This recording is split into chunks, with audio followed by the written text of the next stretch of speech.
We are live. Good evening, everybody. Welcome to RVing in New England. Welcome, John. How are you doing this week? Mr. Zagami, I'm doing great. You know why? Why? Because it's the middle of November. I have shorts on. Oh, there you go. And I was out in Boston today with a couple grandkids having hot dogs, sitting by the beach. And I said, in 2 weeks, in 2 weeks from today is Thanksgiving Eve, the busiest travel day of the year. Yeah. Where'd you go? Sullivan's down on the... Sullivan's, right on the Castle Island. Right. And we had a great time. But, you know, it almost feels like maybe late August when, or October, let's say October, when it's not that, where there's no humidity. But you know what? Whenever people in the north get 70-degree weather in November, it's always a time to rejoice. Yep. We don't complain about these days. Another piece of trivia for you tonight, which I just realized, tonight is our 160th RVing in New England show. And that it's something that we probably never envisioned, did we?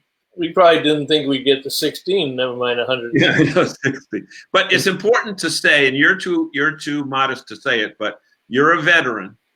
And regardless of when you watch this show, whether it's live tonight or on tape or recorded on YouTube, on Facebook, on podcast or whatever, it is high time that we gave our veterans the honor that they deserve, because you know what?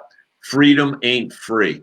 And when you see these guys that are, 90 years old and, they fought in some wars that I don't even know what they were, over in Europe and other parts of the world, we wouldn't have the capability to do this show and talk about what we want if it wasn't for the work that those guys did. That's right. And, we say guys because it was mostly men then, but today it's those ladies and gentlemen. Right. I saw a clip this morning. They had a parachute jump down south, and they had a representative from every war, and these guys were parachuting with the Army Rangers. One was 96. I hope they were 94. Going solo. They would help. They had from Vietnam, and they had one from they had Persian Gulf. They had the Korean War. They had a veteran from everyone. It was great ceremony. So Let's see. Jerry Plant is on from Cape Cod. He's a veteran. Thank you for your service. Todd Emerson. Hello, boys. Hello, Todd. Haven't seen you for a while. Thank you all for your service. Thank you, sir. Scott Nichols. Glad to have you back. And Walter Swenson. Happy anniversary. And happy Veterans Day. Yeah, we got them all in there. I don't know. I'm kind of amazed. Like we didn't even realize when we did the 150th show or the 50th or the 100th. I happened to be looking back at some stuff today and said, wow, last week was 159, so this week must be 160. Add them up, yeah. Unless it was a leap year, then it would be 161. But Bob, what we should do right up front? We usually do this, somewhere in the middle of the show or at the end of the show. We need to do it right up front right now. Our show is is successful because of the great people that watch the show and write into us and give us tips for future shows, et cetera, et cetera. But what we want to do is ask you to subscribe. So down in the bottom right-hand corner, if it's not on your screen, then down below where some of the lettering and numbers and wording is, there's a little word called subscribe. Well, that's only if they're watching on YouTube. So right. They'd be watching. It isn't on our Facebook per se. Yeah. If they are watching on YouTube, then by all means subscribe. Yeah. And as Bob said earlier tonight, tell 10 friends, and we'll watch those numbers go up there, because we're also available on podcast form. I know it's tough for people to go through an hour of the show without seeing us, Bob. Absolutely. But for those that want to, for those that still commute to work outside of just from the second floor to the first floor or the first floor to the basement, listen to us in your car, or as they say in New England, listen to us in the car. Yeah. Because we're wicked. And, we appreciate the people that watch the show. Without you, there's no show. And the crazy part, not the crazy part, but the best part about this show that I think sets us apart from all other shows that are out there is that our audience our live studio audience gets to participate in the show and really to steer the conversation. And, with that being said, yep, we've got a great guest tonight. We do. Let's. I want to make sure Don Haas is on from Texas. So, Don, thank you for joining us tonight. All right, let's pull down the banner there and let's bring up Mr. Gerber. All right, there. Hi guys. Fresh from Arizona, the world's famous, the myth, the magic, the legend, Greg Gerber. Yeah, I don't know about that, but it's great to be here. Thank you for the invitation. Wait. Time out. Fresh from Arizona? You mean live from Arizona? Direct from Arizona? Yes. Yeah, that's fresh from Arizona. But he is fresh, and he is live, and he's direct on RVing in New England. That's right. Let's see. The audience out there can tell that I'm the only one with professional broadcasting experience, because I would never introduce somebody saying fresh from a location unless they were, working a garden shot or an apple orchard or something like that. I want to show you DePietro's skills live. So I'm going to drop you down, Gerber. All right, now go ahead. Introduce our guest.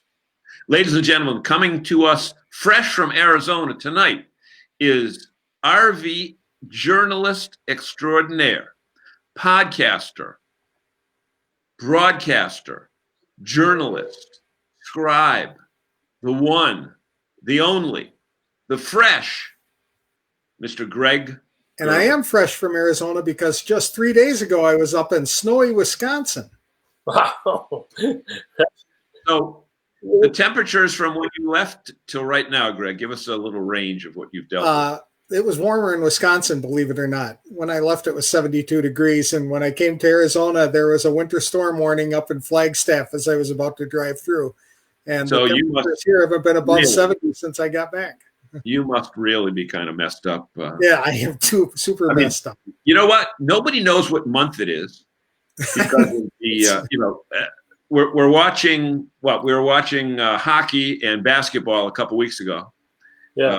Baseball, who knows what's going on? All we know is it's Back to the Future with Alex Cora and the Red Sox.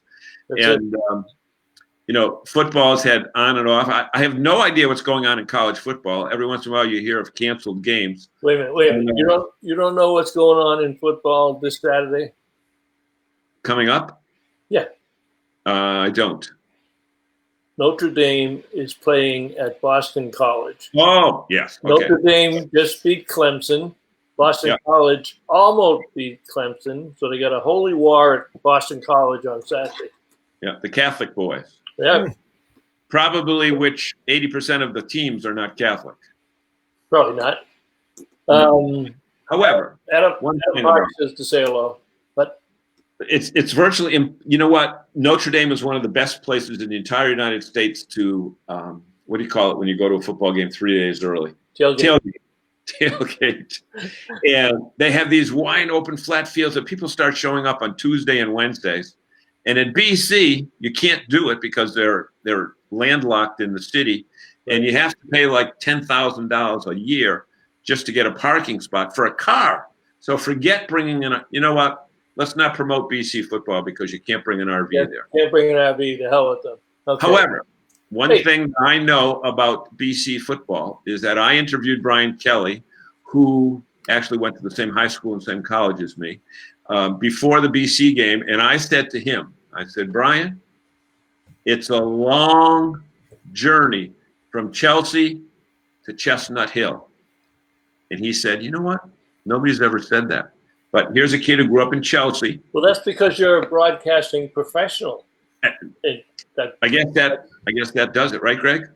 I guess. Hey, let's talk about what we're supposed to talk about. There you go. So, Gerber, talking about RVing. It's been a while since we've had Gerber on the show, and he is now doing podcast and writing and doing all kinds of good things in the RV industry. And he's got a couple of interesting clients who happen to be associate members of NERVDA, and we said, they're doing so much in different areas of this business, and a lot of it directly relates to consumers. and things that consumers need to know, but a lot of people don't know in terms of how they can earn income, how they can be trained as a technician, how they can take a technician course at home. So I'm hoping that our fans... Walter's taking one home right now. Walter's taking the RBTI Level 1 online course. Right, he is. So if you want to throw out questions, Walter or Jerry are there, but tell us a little bit about the entities, Greg, and that'll spur a couple of questions and what you're doing with them. Sure. The two entities that I work for are Workamper News, or workamper.com. They're a group that has been around for 4 decades or longer, and they match full-time RVers, or actually part-time RVers, any RVers, with short-term jobs around the country. So Workampers finance their travel lifestyle by working these short-term jobs. And they might work at campgrounds, they might help harvest beets, they might guard gates at Texas oil fields. There are a plethora of opportunities. Oh, wait a minute. Hold on here. You saw Paz note? Nope. Wow, 3 legends in one screen. No, I didn't see that. Well, I thought that's what got you all excited. Greg, no. Yes, sir. I just figured out that you two must have been talking off screen before while I was somewhere in another room, because the fresh stuff comes in again. Gerber said you can harvest beets. Yes. How many people in New England have ever heard? Well, actually, you know what, Greg, you're right, because this is a national show. But do beets grow under the ground? Yes. Okay, so you harvest beets. You said one other one. There's sugar beets, and you get most of your sugar that you pour on your cereal and in your coffee from those kind of sugar beets, believe it or not. Okay. Yes. Okay. And so, the other one was guarding gates at Texas oil fields. There's a company called Guard One that hires people to just open and shut the gates for the truckers and the oil workers to come in and out of their workplace. Do you get to wear a fluorescent vest? I'm pretty sure they give you one of those, yes. Yeah. I mean, I would do that even if they didn't pay me, if I got to wear a vest and even a badge that says, deputy, it'd be worth it. Mm-hmm. Right, guys? Walter says, I'm not sure I would let RVers guard an oil field. They may fill up their rig. Well, maybe they get free gas as part of the deal, Walter. That could be part of it too. Hey, I got to ask Andy. We got to ask Andy a question, Greg. If we've kind of changed the focus a little bit, because here's what we do. In addition to our live guest, which is you, our fresh guest, which is you, we also ask our audience if questions. And I'm going to ask Andy, who's in Florida. And today I talked to our friend in the Villages, and the temperature was only 73 degrees. And when I was talking to him, I glanced over at the thermometer in the car, the temperature gauge, and it was 74. So, Andy, it's about 7. It was 75 in Boston today. What was the high in Orlando? Because we might have a reverse winter season where all the people from down south will come up to the north to camp this summer. Yeah. Joe Moniz is on from Rolling on TV, and Mark Polk joined us. Hello, Mark. So how many states we got? We got a bunch of states. Now, Jerry brought up something very interesting. I've seen Amazon, what do you call it? When you go to a show, you have a booth. Exhibit. At RV shows. And I said, what's the deal? And they've got some areas around the country. I think down south, like in Georgia. It's called Camper Force, and they hire work campers to work in their warehouses, packing up the boxes and unloading things coming in the trucks and putting them where the pickers can find them. It employs a lot of RVers. Many people do that. And I asked one of the Amazon people, and this is interesting because I think our audience bears this out quite well. Why do you pick campers? And they said they're reliable, they show up on time, and they work. And they're only there. Yeah, you only they only have to do it for 3 months. They don't have to make a living out of doing it. They work the heck out of these people, from what I'm told. But I love work camping though, because you can work these jobs short term for a while, I mean, living in one area for 3, 4, 5, 6 months or something like that, really getting to know and the culture in the area and do all the things that are available and then move on to something. Yeah. Hey, Andy just gave us the weather forecast. Okay, read it, Bob. Read it. Wait. And here's the latest weather from Florida. Bob, what's the latest weather? Standing in front of the screen. At this moment, it's 75 degrees in Central Florida. High today was 84. Rainy and windy as there's a pesky storm to our west. Isn't that a hurricane, Andy? Maybe we call him something different. All right, Brad Moore's on. Brad says to say hello, Greg. He's missed you. Hi, Brad. Walter says it is hard work. You don't need health insurance. Jerry Clant says, and they don't need health insurance. They probably don't provide it. Well, you know what? Part-timers, right? They don't have to provide health insurance. Possible, yeah. I don't know. People like that. But now, wait, before you leave the work camper, you're also doing one of your specialties. Always has been. You've always been one of the top podcasters in the country. You're doing a podcast, right? I do the Work Camper Show. It's a weekly podcast that comes out on Tuesday where we interview one of the actual work campers or somebody who's thinking about jumping into the lifestyle or an employer who hires work campers. It's a fun podcast. Okay. Greg, yes. Tell us where our audience, there we go.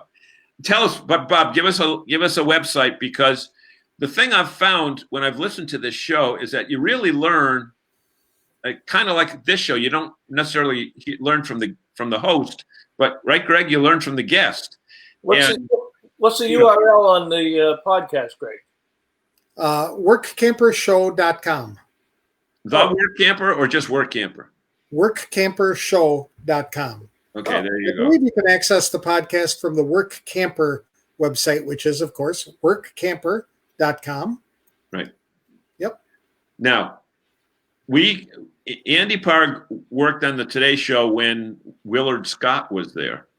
So, Bob, let's call Andy after the show is over and say, hey, let's get Willard on someday to give us a weather forecast, because weather is very important when you talk about RVing. So, Andy, that's your assignment. You get Willard Scott or the other guy, Roke. Wait a minute. Bob Zagami and Andy Park have another thing in common. They've both worked with Al Roker. That's right. Right? Who unfortunately was diagnosed with cancer this week, and he's going to be taking a leave of absence for a little while, and I'm not sure. Did not know that. I think it might have been pancreatic, but he's going to be off the air for a while, so we wish him the best on that. So let's stay on Work Camper for a little bit, because we got time here. But if they go to workcamper.com, it explains everything about it. Right. There are a number of tools that are available to people who join that site. I mean, there are a number of job sites that are out there that promote work camping opportunities, but these guys are the Cadillac. They're the ones who founded work camping. They're the ones who came up with the term work camper, and they've been doing it forever and so long that they're experts in this field. And so these guys will work with employers. They'll verify the employment ads to ensure that they're legitimate before they send them out and make people aware of the opportunity. Okay. Yep. They work with people, and people pay them to get access to some of these job announcements in advance of other people and things like that. And Workamper maintains their integrity of their information. I mean, there are some free sites out there where people can go ahead and post a resume or something like that in hopes that somebody will see it, but they're making it available to everybody in the world, for crying out loud. What an opportunity for identity theft. Yes. So Workamper secures the entire process, but they also provide tools to help work campers develop a resume so that they can get the job that they're looking for, a job that would suit them well. And Greg, I'm so glad that we're talking about this topic, because earlier this week I was online doing some research, with a couple other Facebook groups, and the issue was about full-timers, and so many people that are newbies have written to the full-time groups, I would love to do what you do, but I need the income to do it.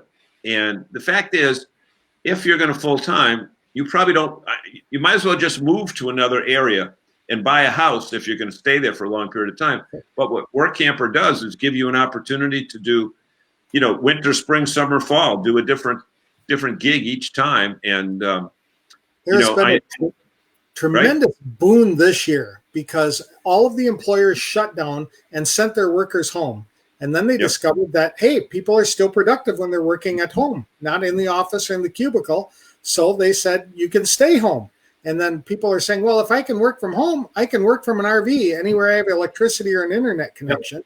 And tens of thousands of people have started doing that and embracing that lifestyle. So they're doing the job that they've always had from their RV. So they're combining travel with the job they do for a career. And it's working out well. Others have said, I'm just tired of the rat race and I want to slow down. Yep. And you're not going to get rich generally as a work camper working for other people, but you will cover your expenses and you'll be able to support your lifestyle on the road. Now, there's another avenue for work campers. Yeah. One second. Walter says, and I know he wants to go full time sometime, and he's not the kind of guy that's going to sit on his ass and do nothing. So he's going to have to stay busy. Thinking about certain states, is there any concern around remote workers full-timing with potential changes in tax codes that could require them to file taxes while working remotely in those states?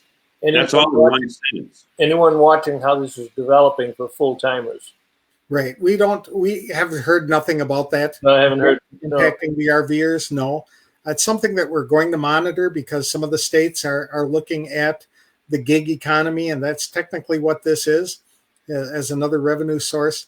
But here in Massachusetts and New Hampshire, the New Hampshire governor wants to tax. So people who lived in New Hampshire and worked in Massachusetts paid taxes in Massachusetts. Now that they're staying at home, they're still getting a paycheck from the company in Massachusetts, but he wants them to pay taxes in New Hampshire on the payroll. They want the companies to pay payroll taxes. So they're going to try to figure out a way to work that. They will, but you can bet this. The Workamper News and the Workamper organization will be on top of this issue and relaying credible information to its members. It's not just that they're going to let people out and do their own thing and try and figure it out, but they're going to be watching out for their members and make sure that they stay compliant with whatever the laws are. And that's because they got this real sharp guy named Steve Anderson and his wife Kathy. That's right. Who run Workamper News. So I'm sure he's already on top of it. So if you're watching Steve, feel free to throw a hint in there. But Steve Anderson is a true visionary. Yes. I mean, that guy has ideas coming out of.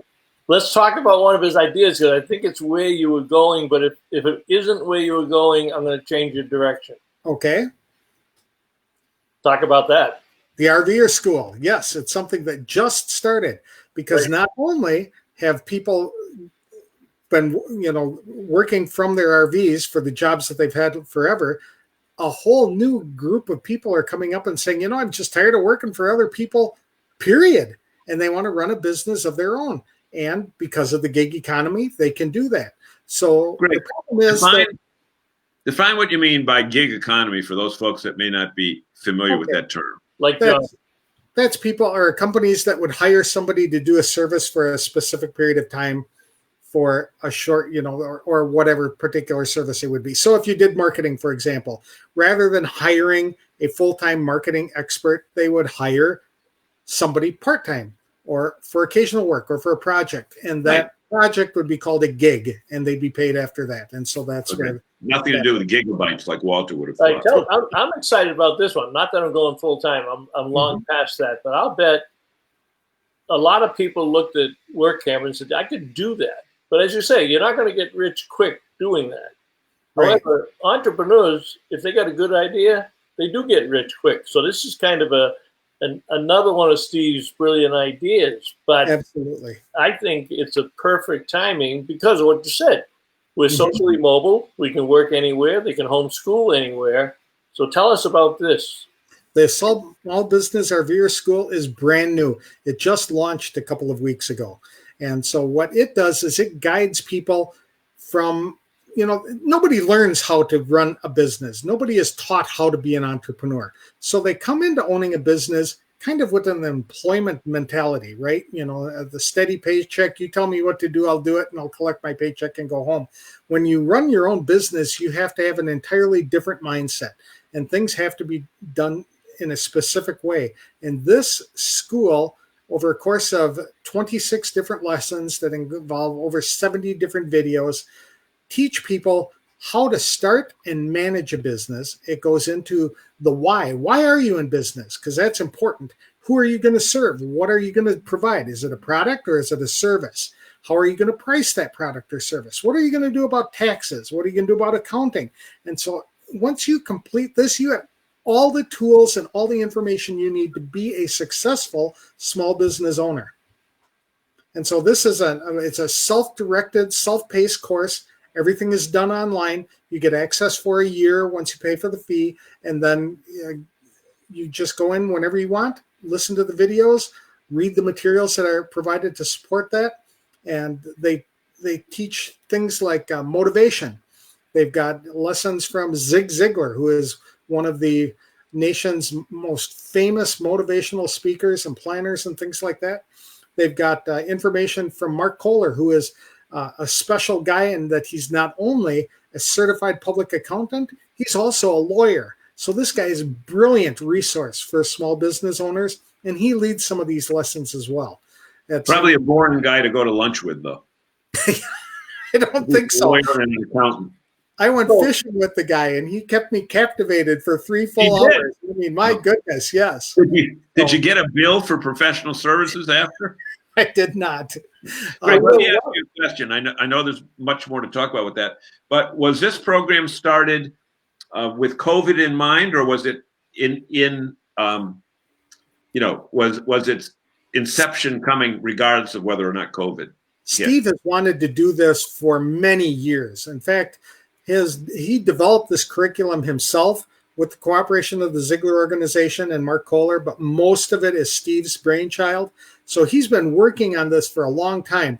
The fact that COVID saw, millions of people lose their jobs and a bunch of people saying, all right, well, I got to feed my family. I'm going to go into business for myself. It really just right place, right time with the right information. Yep. Yeah, and I think it is. I think it absolutely is. It's also nice because you can do it while you're doing your Workamper gig. So you can, you can do work camping, you can go full timing, you can get a little bit of money, and in the meantime, get into this course, get through it at your own pace, and create what type of business that you want to go into. So there's no downside to it. Right. I'll tell you that it says small business RVer school, but it is primarily focused on business, any business. So if you're thinking of developing or starting a business of your own, regardless of where you are, this would be a good information, a good school to go to, and relatively affordable as well. It's like $999 or maybe even less. I can't remember right off the top of my head. But I like some of the graphics from the website. I love this one. Yes, there you go. That's right. I mean, I've said this for years. If you have to get out of bed in the morning, you ought to go be doing something that you love to do. Not and not something that you have to do. It should be something that you want to do. Right. That's and exactly. Greg, I think one of the most important things, once I heard you mention Zig Ziglar involved with this, and I've heard hundreds of his tapes, okay? Owning a business is not necessarily having specific knowledge about a product or how to do something, but it's being able to handle rejection. It's being able to handle people telling you no. It's being able to handle the fact that you didn't get the job that you wanted. You didn't get the bid that you wanted. And it's realizing, as Zig Ziglar says so well, that it's just a game of numbers. You've got to ask enough people before somebody says yes. And if you help enough people get what they want, you'll ultimately get what you want. And you know what? We're in a time of our lives right now in everybody's life because of what COVID has done. It's made them do a total re-examination of how they should be living their lives. And those people that work look at the people that worked for Data General and Digital. And then when those companies merged with other companies, those people weren't needed anymore. when a certain bank comes into a marketplace and buys a smaller bank. People that have given 25 or 30 years of their life, they've missed their kids' football games, they've missed their kids' ballet recitals, they've missed their, you know what? A lot of people have said, I'm going to go work for myself. The fact is, college is a long-range term, and businesses like this, and again, I haven't even seen it yet, but once you said Zig Ziglar, I knew that would be quality attached to it. Yeah, There is. Let's get to a couple of questions.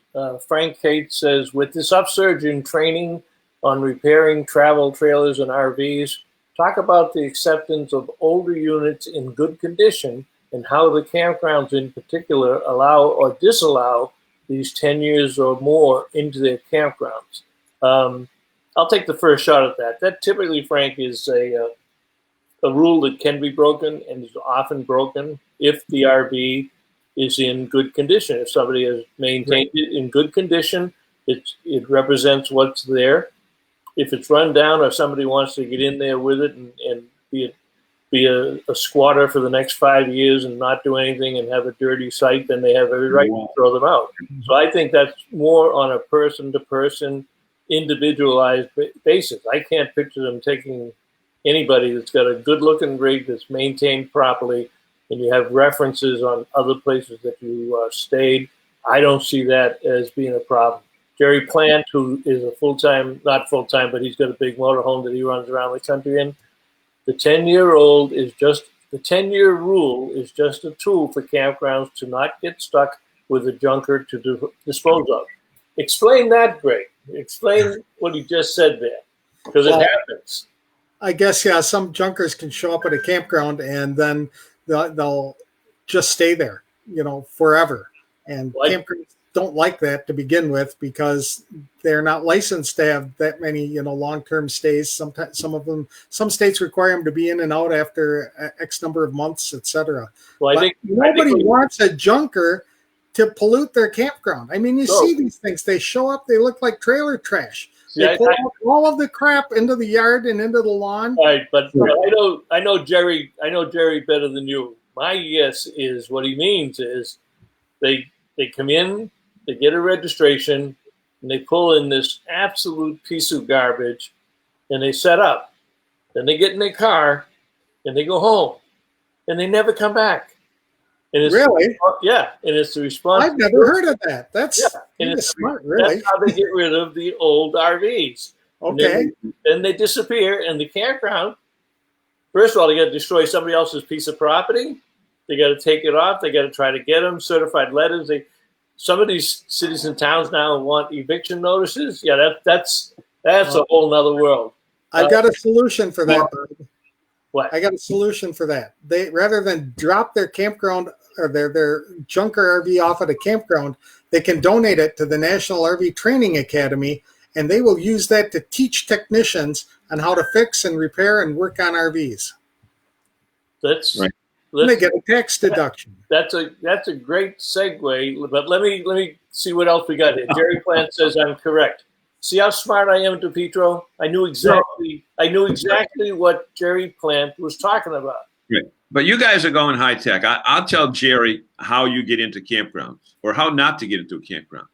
You won't get into a campground if you pull up and there's a blue tarp over your rig. Take the blue tarp off, drive in, and then once you get it there and you hear the slightest chance of rain, put that blue tarp back on. But don't go into the driveway. All right, let me just get caught up. Driveway of the campground with a blue tarp. Cost of the campground is less than calling a salvage company. That's for sure. And you know what? The smart people take their plates with them. Let me get caught up here. Walter, going back to the gig conversation, Walter says we used to call that project work and we're 1099 contractors. And I think Penny's comment to Walter, Penny Elmer says, Walter Swenson, LOL. So I think that must be one of his work buddies, but she relates to what he said there. Northeast Camping Charity is in. Good evening. That's got to be Joe, and I'm suspecting that's Joe. Maybe it's Jason. Sorry we are late. Jason? You are to be exact, you are 27 minutes late. Right. Jerry, That's okay. Jason says, "Hey there, sorry, I'm late." Okay, so Kavoser is late at 27 minutes past, but he beat Jason by a minute because Jason didn't come in until 28 minutes past. Now, speaking of time running out, Andy Park says, I'm going to get Willard Scott to come on because the Gami is approaching his 100th birthday, and he'll wish you a happy birthday, Bob. I think you read it wrong. I read that and it said. That's how I interpreted it. Huh? How I interpret it. That's how I interpreted it. How you interpret it. Yeah, he was talking about your 100th birthday. Right. All right. But so let's switch gears and kind of segue into. Oh, Bob, that was a real mechanical term, a real automotive term there. Let's switch gears. Was that better? Was that better than fresh? Fresh from Arizona. Hold on, Greg. Have you noticed how when we when studio audience members come in late, they apologize? Yes, they should. I mean, you ever seen a show where people apologize? I'm sorry, I'm late. I mean, we have the best studio audience in the world. I mean, we fed them before they come on. We have a green room that they come in and they help themselves to we have the best green room in television. Just ask Andy Park. Just ask Andy. Andy will tell you. Andy's been a guest on the program. He'll tell you our green room is better than what he used to get at the Today Show. They didn't feed him or serve him the way that we do. So let's talk another area where people can, number one, get trained, but when they're trained, they can actually use that to make money. Absolutely. How do you want to approach NRVTA, RV inspections, the tech in the box? You take the lead on this one, Gerber. Take the lead on that. The National RV Training Academy is based in Athens, Texas, which is about an hour southeast of Dallas. El Paso. They just opened a couple of years ago, and they have been screaming busy this year. I think their last class, they had something like 63 students in it. That was their basic class. There you go. Yeah, you see what it's like. And what these guys do is they provide basic RV training to begin with. Everybody who comes through the academy has to start with the RV Basics course. And that teaches people how to diagnose and repair about 80% of the problems that they will encounter with their own RV. It is essential training for somebody who wants to be a full-time RVer. Well, if I can stop you there, when you talk about the students and who's in that class, these could be consumers, they could be full-timers, they could be people who haven't even bought their first RV yet, but they're mechanically inclined and want to learn about it, or they could be technically, or not be mechanically inclined, and they want to hear, shortcuts. Yeah, that's possible. But they also could be technicians from our dealerships here in New England or around the country. Some of our dealers send their technicians there for training. And the one thing this industry needs is a lot more technicians. So how we get them, as long as they get the right education, we don't care. That's right. Exactly. So these guys provide that kind of training. Once the basic class is done, people can choose to go get advanced training, and that really opens options for them because they can learn to become certified RV inspectors, which actually help consumers who are thinking of buying an RV actually go through and do a floor-to-ceiling, inside-outside review and evaluation of the RV and its components and its exterior, make sure that all the appliances are working, etc. And that's what the inspectors do. Then you can become and the other smart guy behind this one is the Texas RV professor, right? That's right, Terry Cooper. Yep. Yes, he's the guy who founded the National RV Training Academy, and it came out of something that he had been doing for many, many years on the road, and that was the National Mobile RV Academy. And those guys were going around the country setting up 1-week seminars throughout the year. But demand for the training was just so hot, they were filling up quickly, and they couldn't get the people in that really wanted to learn how to be a technician, saw some opportunities there as a technician. So they started this big red schoolhouse with a campus down there in Athens, Texas. And well, let me add something in there, because we can kind of overlap a couple of things here. The small business, or the RVer school for entrepreneurs, to be a successful entrepreneur, you have to have a vision. You have to understand what the need is and come up with a solution. Otherwise, you're not going to have it. Mm-hmm. And the first time that I met Terry, you and I were in Elkhart, and you invited me to dinner at the trailer with him and Aveda. And that was got to be 5 or 6 years ago. You were still on the road at that time reporting, and you introduced me to Terry. And that night, he explained his vision of what he wanted to build. He saw it so clearly, and he understood the need, and he made it happen. He made it happen. Right. Absolutely. It was certainly a good idea, and it's coming to fruition right now. I mean, there's such demand for trained mobile technicians that his courses are filling this vital gap that we need. I mean, and that goes into another thing. If you're a full-time RVer and you don't know how to fix your own RV like you would through the RV Basics class, you are at the mercy of RV dealerships in trying to get an appointment scheduled and get your RV fixed. And that can be a real problem, especially if you're moving around the country like I did. Every 3 to 5 days, I was moving to a different place. So having that basic training class on your own so that you can know how to fix 80% of the problems you experience with your RVs is a great investment. And if you don't want to go to the live training at the Big Red Schoolhouse, which is pictured there with one of their classes, you can get your training in what they call Tech in a Box. They send you a link or a thumb drive with a bunch of videos in it, or the ability to watch these videos online, and you will get the same type of training without the actual hands-on experience with being guided by an instructor. They give you things that you can do on your own so that you can learn how to fix some of these things, and you can practice on your own, but there's nobody behind your back telling you what to do or how to do it better. But this is a real benefit, because, as Terry says, the Tech in the Box is designed to help you fix probably 80% of the small things that go on with an RV. Yes. And I see that as a plus. I mean, I'm sure there's some dealers that might say that's terrible, they're taking business away from us. No.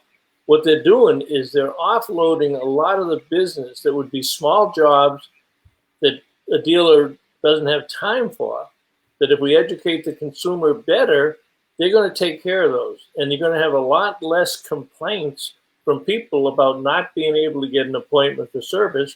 And the dealers will be able to spend more quality time and train their technicians to work on the much larger, complicated problems. And am I crazy in that, or is that part of the process down there? That's exactly right.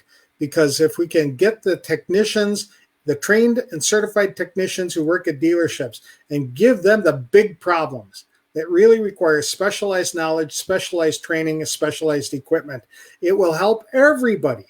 But when you go through these basic courses, whether it's the RV Basic course or the RV Tech in a Box, because you know how to fix 80% of the problems people have with their RVs, you can become a mobile technician on your own and make money to help finance your travel as well. I tell you, if you show up in a campground and you put up a sign out in your rig saying, I am a certified or a registered RV technician, the phone will not stop ringing. Somebody is gonna have a problem in that campground, and you'll be able to come in there, make a few bucks helping somebody out.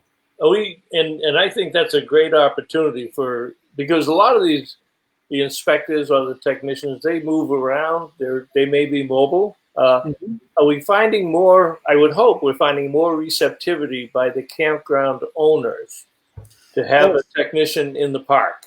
Some of the campgrounds are hiring them. They're realizing, hey, wait a minute, this is a profit opportunity for us, because people show up, And what's first thing they say is, who can you refer me to a technician? I need something fixed. And they have a list of technicians in the area, whether it's dealers or mobile techs who come in there. Some of the campground owners are going, wait a minute. So if we put up a garage somewhere and, put in tools and bring in people to fix the RVs, become campground technicians, they hire them full time and they come in and they just go from site to site to site to site, fixing the minor problems that people have. They'll not replace a slide room or replace your roof as a campground technician. But I would think too, for full timers or people that are snowbirds, they could work 6 months in New England in the summer and then just go to 6 months in Florida. But if they didn't want to work, they can relax in Florida and have an opportunity. John, you want to get caught up on something? We're getting blasted on the right-hand side. Can you see them? Walters brings up an interesting question, and we'll go back to the others in a moment there. I'm seeing frustration levels increase over what was long repair times, get even longer, in part due to parts availability, at least in part due to the manufacturers ramping up and supply line disruptions. Many people are learning how to fix their own rigs, but parts are still an issue. Do we see that improving early next year? This is having an impact on full-timers, especially who need access to parts on a more timely basis. I don't know if Greg can answer that question or Bob can, but I'll just give it a stab in that. There are going to be issues, or put it this way, there are issues already with supply line with the parts, because once the companies disrupted their activity, the manufacturing activity from March until May last year, I don't know if the industry has ever caught up, because once the green light was hit for the manufacturing, they've been going crazy, and certain items had to slow down because a part wasn't available. Greg, parts have been an issue for decades. That's been a huge problem. And they're building so many RVs now in Elkhart and other places around the country that they just can't keep up with the demand for that, let alone have enough excess parts in there. So I know the industry is working on it. They're working on it diligently. They're always trying to develop new ways to get the parts out to dealers faster. And I think they're making some inroads there, but it's probably still going to be a problem for a while. I know that many of the mobile technicians, because parts are a problem, they are encouraged to stockpile like the 100 most commonly used parts in their little work trucks so that they can fix those repairs, make those repairs right there on the spot. Kind of like the washing machine repairman. They pretty much know what's going to break, and they always have certain elements like that. Yep. Bob, you want to jump in? We're seeing some improvement, but it will probably be the first quarter before we start to get back to some normalcy. Jerry brought up a good point. The medic is 2 to 3 months behind on ACs and refrigerators. That's true. They're trying to get caught up on that stuff. Michelle Fontaine, hello Michelle. She's in, where'd she say she was? Caryville, Texas. How far are you from Athens, Texas, Michelle? Because she's in Caryville, Texas.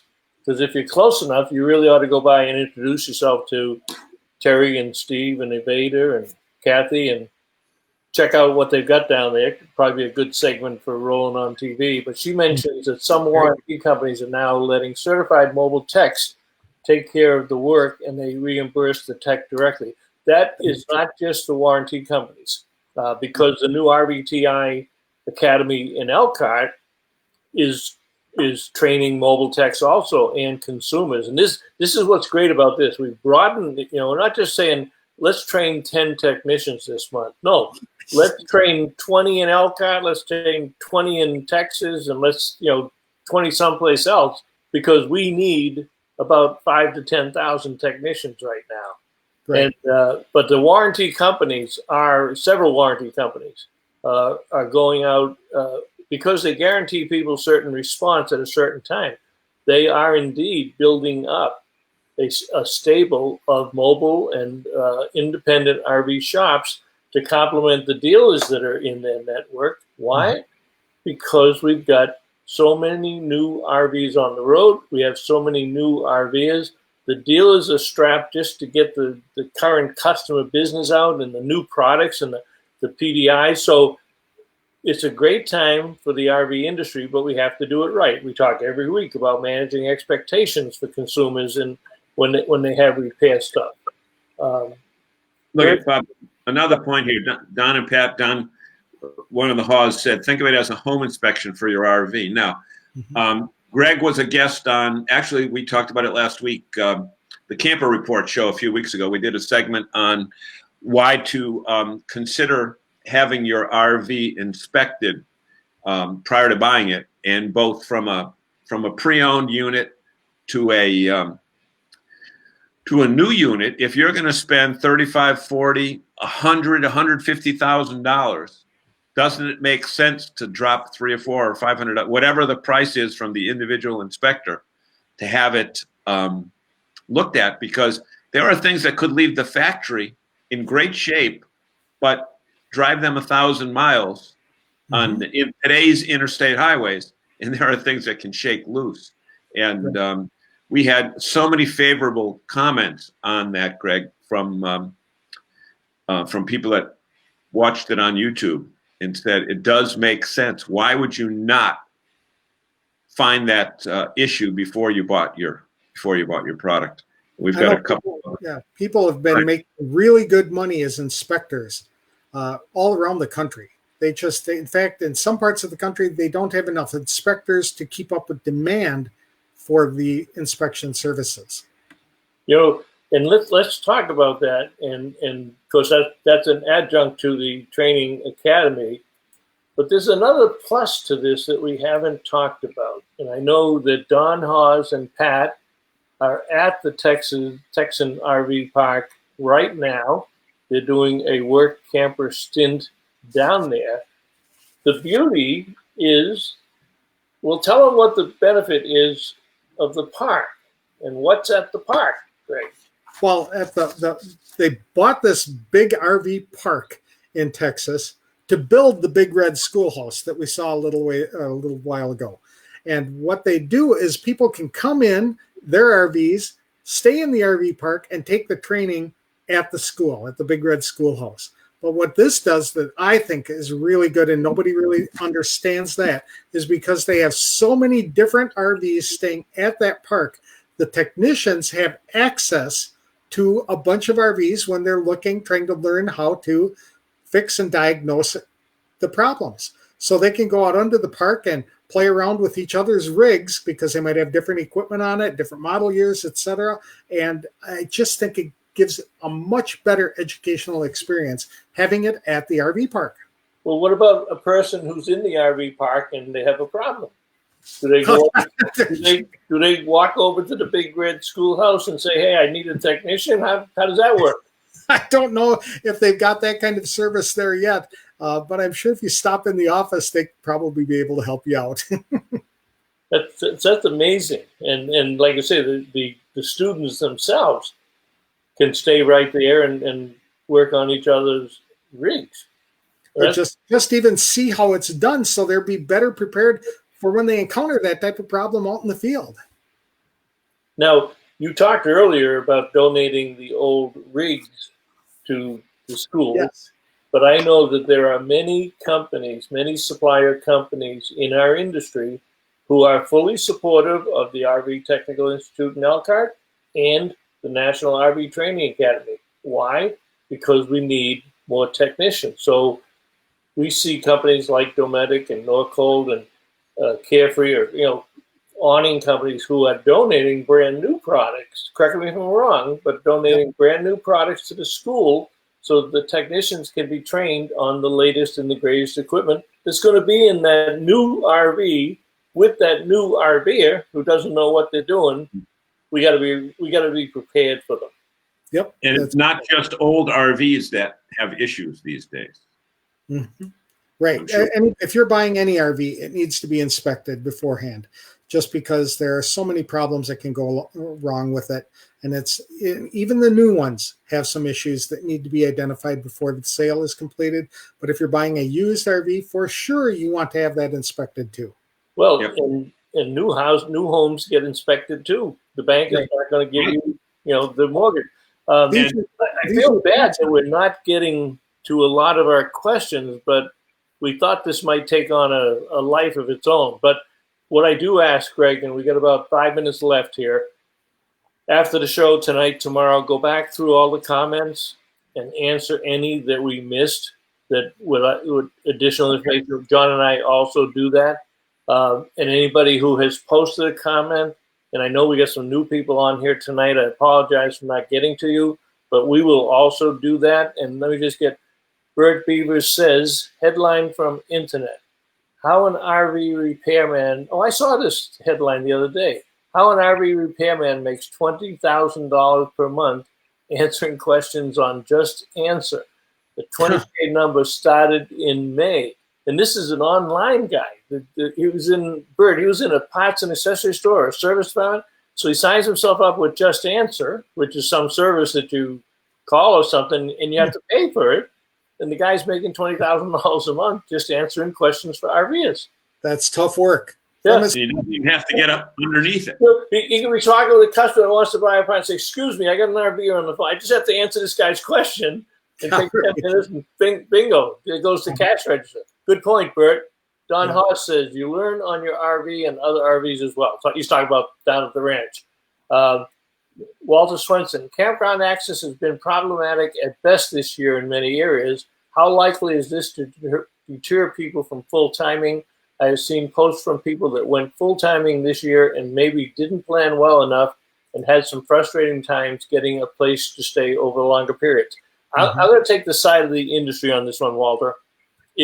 And we have to, again, manage expectations, but if you're full timing and you haven't done enough homework to understand that we have a shortage of campgrounds and that you do trip planning the right way, we always recommend RV Trip Wizard. That's one of the great programs out there.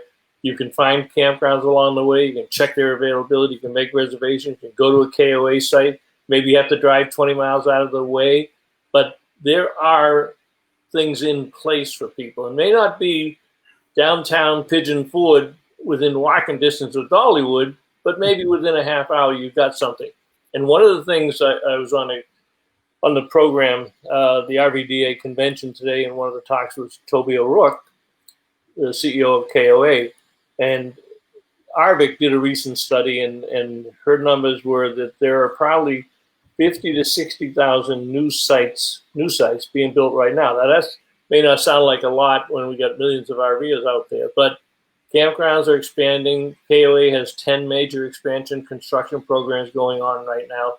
So they're catching, much like we are with technicians, they're catching up on the campgrounds. But that's the responsibility of people to go out there. And I've even seen stories where full-timers said, I'm selling my rig and getting off the road. This is a very big country. And so maybe you can't go to Yellowstone this year because all those new people said that when they buy that new RV, the first place they're going to go is Yellowstone. So go to Bryce Canyon. Great. Go to Acadia Park. It's not like you can't find some place to go. Great. Yep, I'd agree with that. Can I make a plug for something real quick, Bob?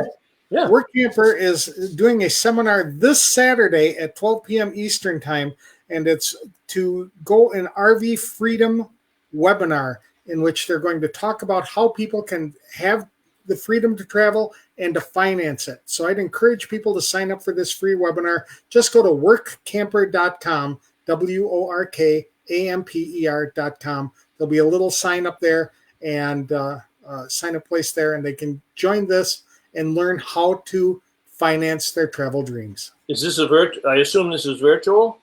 Yep, it is. Is there a charge for it? Nope, this one's free.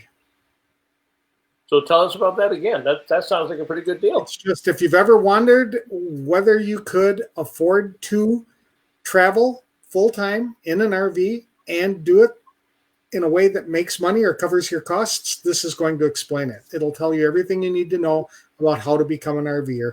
Well, I'll give you a hint on what you need to do to be an RVer and a workamper. And it's also important to note that you don't have to be a full-timer to take these gigs. Right. You know, you can take a month to go somewhere. A lot of teachers get off in the summer and then go work camp for a couple of months and then come back to work. Yes. Yep. Good Exactly. point. Yeah. Well, we have exhausted. We blew through that hour quick, Gerber. I told you it was going to go by quickly, so I apologize.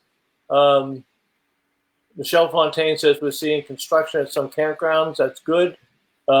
Michelle says we have not had a single problem getting a site, even in Pigeon Forge. And she's kind of going day by day, determining when she wants to stop and what have you. All right, I'm going to go back to those comments later on, and I thank you very much for those. Greg, we'll have to do it again. I mean, I'm sure we could talk for. You want to stay for another hour? Sure, we could do that. Wait a minute. He can stay for 3 more because he's 3 hours earlier than us. That's right. Yes, absolutely. It's only 6 o'clock here, so let's do it. All right. Thank you, everyone, for joining us tonight, and we will see you next week. And actually, next week will be a little bit special. Not that Greg Gerber is not special, but we're actually planned in advance. We're going to have Brian Hazelton, the VP of Winnebago Motorized and Towables, because next Wednesday, if you go to the Winnebago site, they are doing the launch of their new products. Yep. The 18th. Online, and so we are going to be the first media group to get a hold of Brian immediately after that ends next Wednesday night. So, and we're giving away. No, that we'll be giving John. We'll be giving John away. No, don't say that. No, nobody will watch. Nobody will watch. Thank you, everyone. Have a great week, Greg. Thanks very much for joining us, and safe travels, everyone. See y'all soon. Thank you. Subscribe and share. See y'all. Great.